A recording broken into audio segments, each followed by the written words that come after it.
we're hammering it. But there is a process. You just can't come in and get everything you want and do it entirely your way with not thinking about people at all. And what Elon did, and I think the president tried to make sure that he had every opportunity. We all want to cut federal spending. His promise and commitment to the president of cutting $1 trillion in federal spending was something he stuck to the end until we found out it was all a fraud. I mean, this is what caused the physical altercation you had in the West Wing right outside the Oval Office between the Secretary of Treasury, Scott Bessent, who's a good friend of mine and a very even-handed guy. He and Elon got into a physical altercation. And that's because, number one, people felt that day that Elon might have been on drugs. And number two, Scott called him a fraud to his face and said, look, we're in the middle of a terrible budget fight. You committed to a $2 trillion, then you committed to $1 trillion. Now you're talking about $160 billion.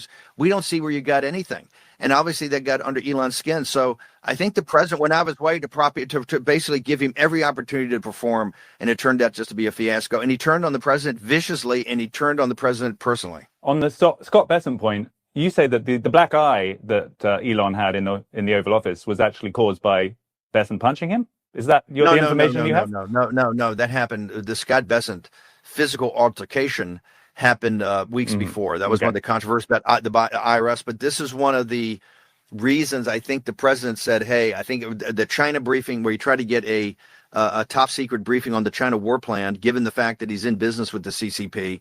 But look, the black eye, the president said yesterday, he offered the guy some makeup before they had that final little ceremony, and he turned it down. And the president, brought it up a couple of times. It was odd. I have no idea where it came from. I will tell you, I think it looks like the receiving end of a left hook.